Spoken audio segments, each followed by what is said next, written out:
Happy birthday กันเอาลองให้ลองนะแม่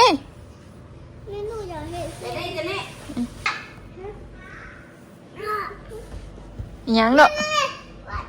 ยังน่ะบัดเอ้ยบัดเบิ่งแม่สิถามอันนี้สียังโด่งนี่อันนี้ได้สียังนี่มานั่งดีๆนั่งเย้ Happy birthday to you เฮ้ยงามแน่นะเบิ่งแรกปอกกุ้งเขาน่ะย่างแม่เนี่ยมากุ้งนะป้าเราลงบ่ได้ป้าอีด่าอย่าจับเลยลูกอีด่าอย่าจับไปสิรุดค่ะว้าว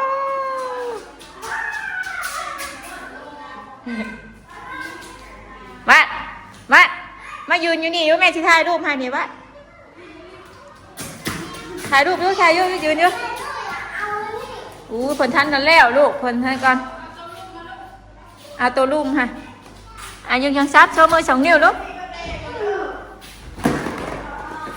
ว้าวโชว์พี่ดูแตะ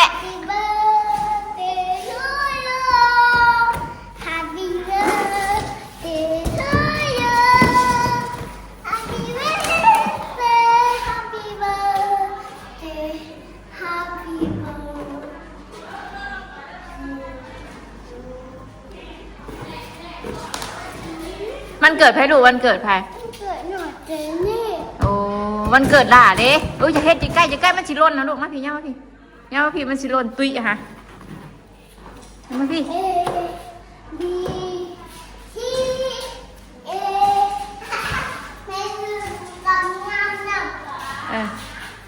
ล่นเลยด่าจะใกล้เด้อมันสิล่นเด้อเฮ็ดได้ลูกเด้องามแท้บ้านก็อยากเฮ็ดแบบนี้บ่บ้านก็จะเฮ็ดไปสิว่าวันเกิดบ้านนะลูกงามๆแบบนี้ป่ะฮะ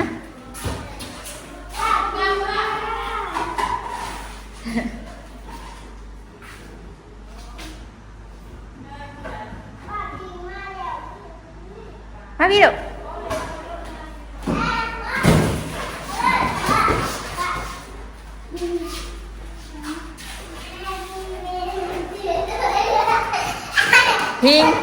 พิงชุดงามไปซื้อให้นี่นะฮะอาชินโมนี่นะอาชินโมชื่อให้นี่นะค่ะคืองามแท้ค่ะบดินสีเอื้อยแล้วลูกเด้อ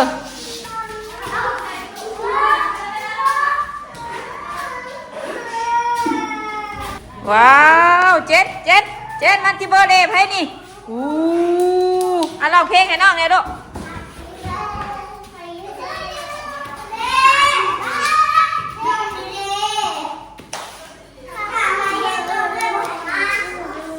โอ้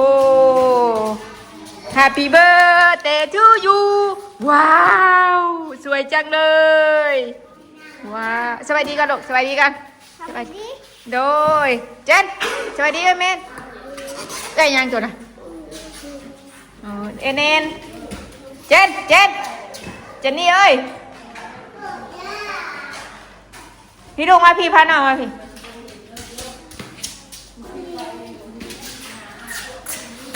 งามมาลูกงามบ่อีด่าเอาจะยืนให้ดุมเด้อวางลำเทิงนะลูกเด้อ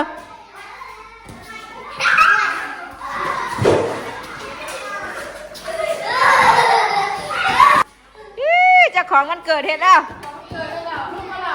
รูดว่าแล้วเจ้าของมันเกิดเหตุแล้ว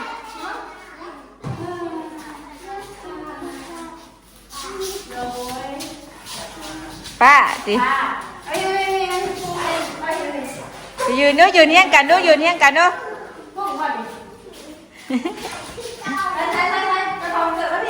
้าของมันเกิดป้าตัวเจ้าของมันเกิดกัน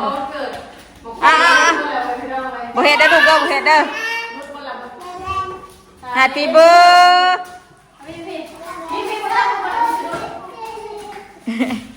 ยังมาบุกเลย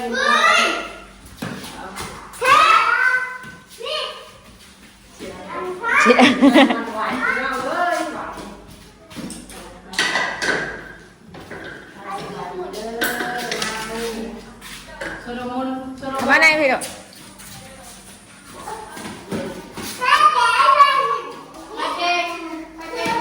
ป้าต้อไปดีกันเนอะ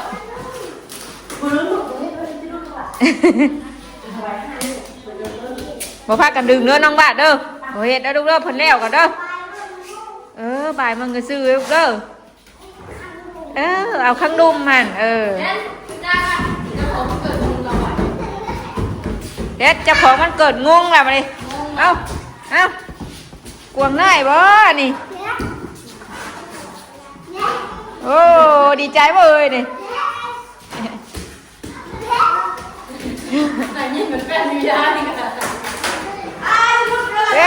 เจ้าของมันเกิดเห็นแล้ว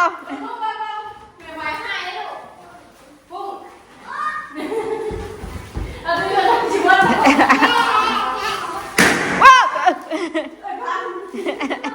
ตื่นได้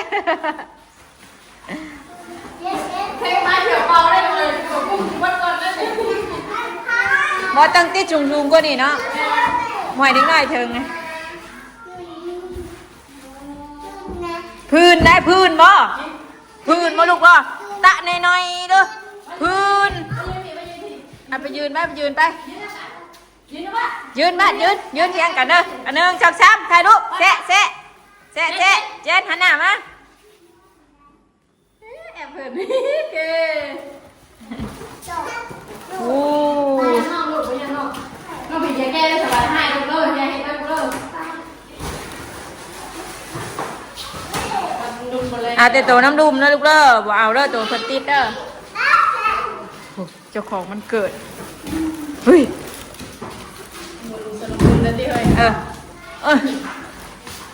นั่งดูลูกเลยนั่งขอลูกน้องเพลงค่ะน้องเจนนะ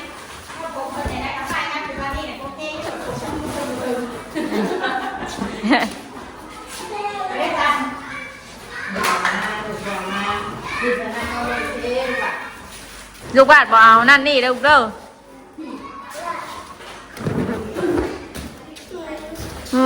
ใส่ลูกใส่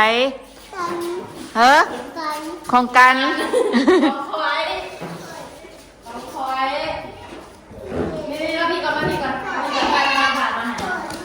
ค่อยมวนค่ะดีลูกสาวก่อน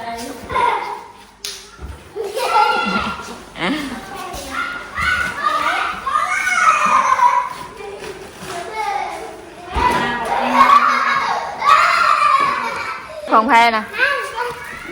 ว้าวเชียงเลยบะเมนเชียงพู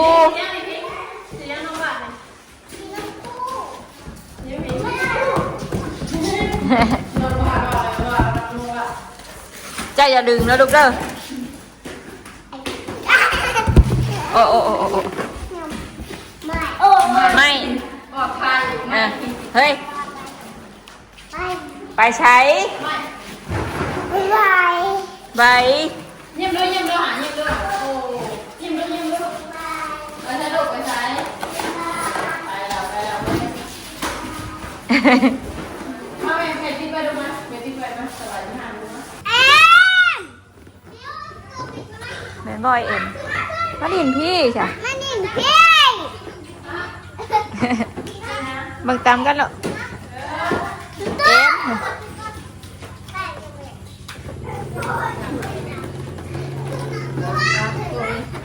เป็นกอดเคยช่วยชีวิตก็ดำคุยกับเท่เลยดีวะสวัสดี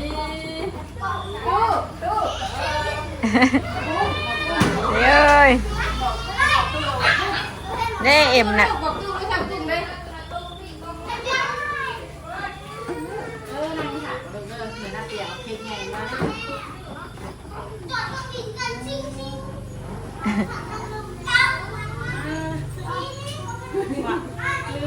ถูกอยู่พี่เนี่ยเลยเฉพาะเกิดลานก็ใหญ่ถูกไหม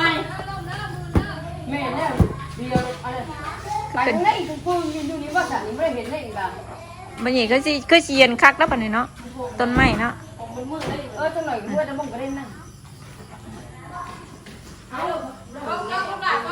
บ่พากันจกเด้อลูกเด้อบ่พากันดึงเด้อนี่น้ำกันนะลูกเด้อ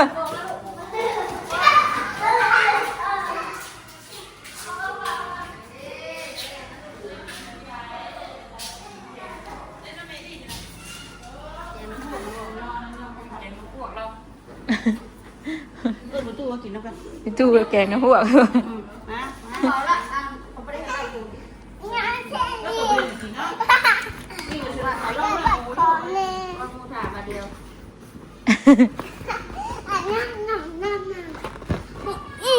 บ่เฮ็ดดุลอยน้ำได้อันลอยน้ำได้เออ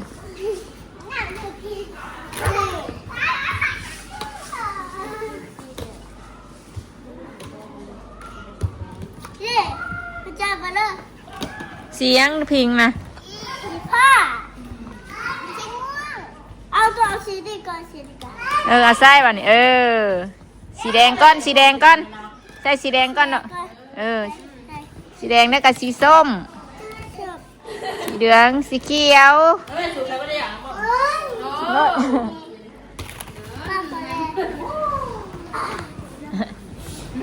เจ้าของเราเกิดนอนเลยเกิดนอน อึ๊บอึ๊บ โอเค กินเลย แกงน้ำหัว เก่งน้ำหัวเอาน้ำหัว แล้วพิมพ์เปล่าแล้วพิมพ์เปล่าหายแล้วพิมพ์เปล่าหายครับ สมปิก ให้จูให้มา เจ้า เอาไว้สามีน้ำหัวงามมีแท่นเนาะ ก่อนยามนี่มีแต่ปลาซิวได้สอนเนาะไม่เยอะว่ะ ทำเลยทำเลยพี่เลยทำเลยตายเลย เฮ้ยเป็นรอยน้ำบ่อน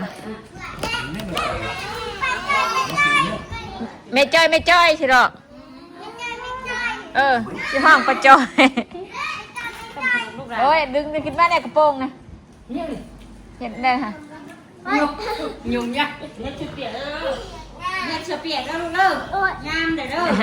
ถ่ายแมวมาถ่ายหนุ่มกันเด้อเด้อเฮ็ดลูกอย่าเฮ็ดอย่าเฮ็ด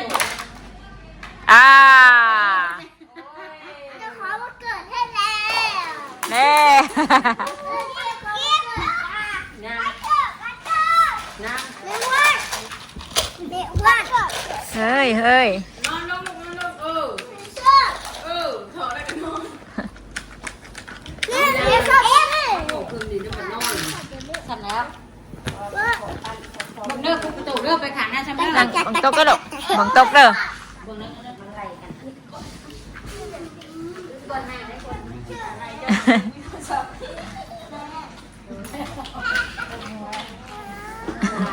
เก็บไว้ลูกเก็บไว้ไปเก็บไว้นี่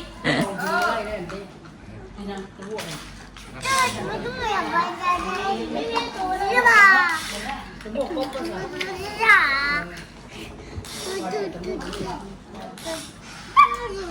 โอ้ยยายตะบวกเนาะ บ้าเลย เมย์นี่ผมเอาเลยจ้อยบอกมากูบอกแล้วนะแกยังเด้ได้จนคุ้มป่ะ จมยังเฮ้ยให้ไผฮะให้ไผดูตู้ฮะโอ้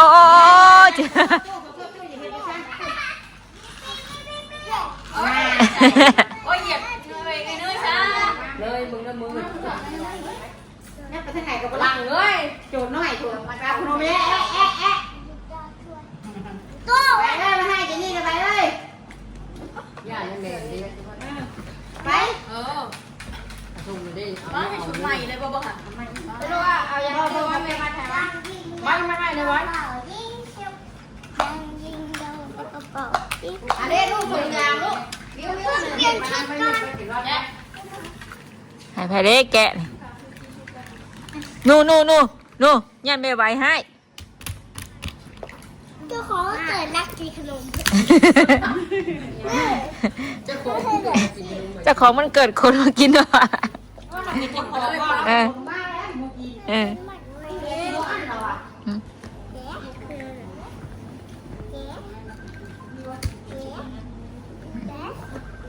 จุ๊บหอมไปชุบแง่ลูก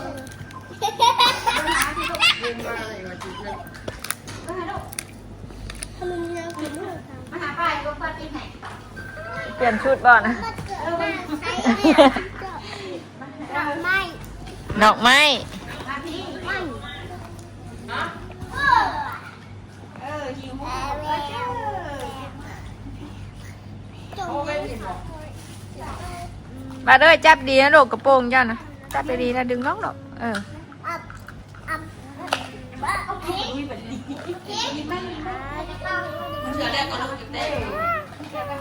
Happy birthday Happy birthday จะมาเลย ฮะฮะฮะอู้ กระตุกมันหมุนหัวได้ กระตุนนุ่มดุก ว้าวว้าวว้าว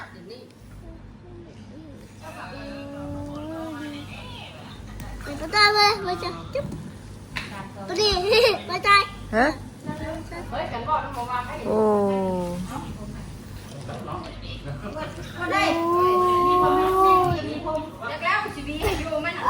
ไปแม่ไปหาแม่อ้วนพูดลูก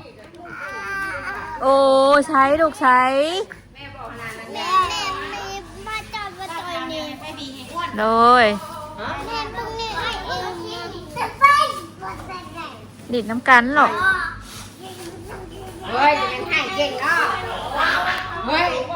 ด่าไงมาไปลงมาเดี๋ยว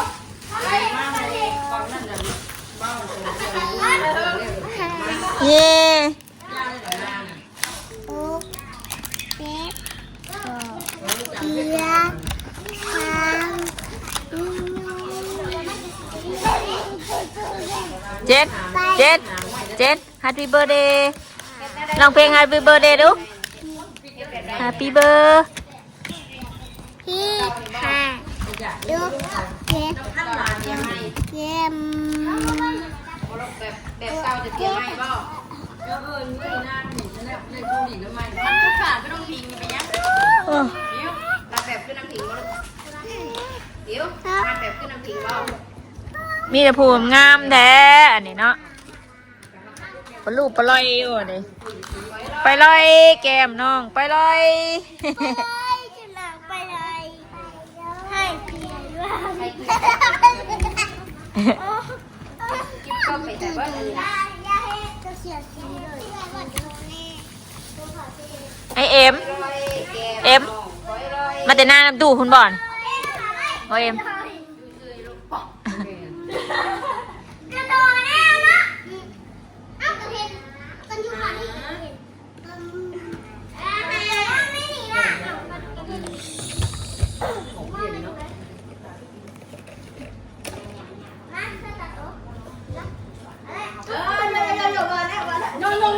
มาเด้ไปแล้วก่อนนึง เอามาใช่ไหม ได้ก่อนนะไปแล้วก่อนนึงก่อนนึง เอาเจ้าเอาก่อนนึงก็โทษโทษโทษโทษโทษโทษ ก่อนดีลูกพี่ เดี๋ยวมัน เอาลงมาไปลูก นี่ปืนสิบหลัง บ้านอย่ามีไงว่าบ้านนะสีน้ำเงินเนาะใกล้ใกล้ๆเข้าๆจ้านะ โน่โน่โน่ ยาบ่ เฮ็ดตัวนี้เฮ็ดตัวนี้ของผม อ๋ออันนี้ โอ้โอ้โอ้ช่างละเอ้า นี่เลย เออ เจ้าของมันเกิดคาชี่ขึ้น อู้ หมุนไปนะอ้ำไม่ได้หาหมุนแบบที่โอ้คนเราได้นะคนมีเข่าเลยเนี่ย โอ้ยเจ๊ เจ๊ พี่เพ่งนี่นี่คำง่ายแย่ เรื่องมัน เดี๋ยวเราไปเจ๊ ป่วยเนาะ เจ๊ บึ้มโซลีเจ๊ที่เราบูชา พี่มาไปเดี๋ยวนะพี่มาไปชื่อตุ๊ตุ๊น่ะนี่น่ะเนี่ยไม่เห็นหน่อยขบแกล้งเลยเหมือนแซวอยู่ เ ป้าสมอปลาลุงและป้าจอยก็สิขอจบคลิปเพียงสักนี้ก่อนเด้อบ่สุกมันอ่อน มันเดืองซื่อๆในมันยังอ่อนอยู่ได้ ผ่าตาสวยเท่าน้ำหมักหมักน้อยๆเอา ไปแล้วปลาลุงสบายดี